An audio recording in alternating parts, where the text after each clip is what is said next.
பேரா மாநில மடானி நோன்பு பெருநாள் கொண்டாட்ட நிகழ்ச்சியில் கலந்து கொண்ட பிரதமர் டத்தோஸ்ரீ அன்வார் இப்ராஹிம் உலகளாவிய அறைகூவல்களை எதிர்கொள்ள மலேசியா என்றும் தயாராக இருக்க வேண்டும் என்றும் அதற்கு நாட்டு மக்களின் ஒத்துழைப்பு அவசியம் என்று கூறினார்.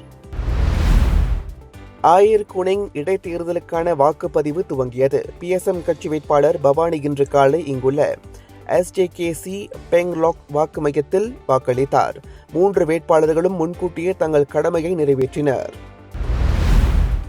அமெரிக்காவுடன் நல்லுறவை பேண மலேசியா முயல்கிறது என்று 2வது நிதி அமைச்சர் டத்தோஸ்ரீ அமீர் ஹம்சா அசிசான் கூறினார். ஐக்கிய அரபு சிற்றரசுடன் தொலைநோக்கு முயற்சிகள் கைகோர்ப்பது நாட்டிற்கு பெருமை என்று இலக்கவியல் அமைச்சர் கோபிந்த் சிங் கூறினார். சிங்கப்பூர் பொது தேர்தலில் தாக்கத்தை ஏற்படுத்த முயலும் வெளிநாட்டவர்கள் சிலரை அடையாளம் கண்டுள்ளதாக சிங்கப்பூர் உள்துறை அமைச்சு தேர்தல் துறையும் தெரிவித்துள்ளன.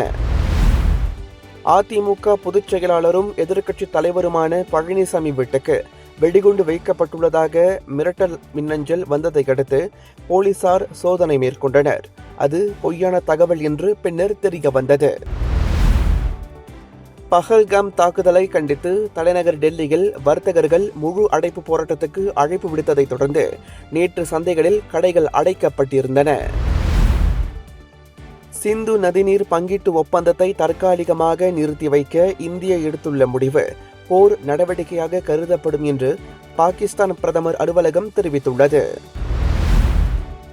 மறைந்த போப் பிரான்சிஸின் நல்லுடலுக்கு 1,28,000க்கும் அதிகமானோர் இறுதி அஞ்சலி செலுத்தியிருப்பதாக வேட்டிகன் தெரிவித்துள்ளது.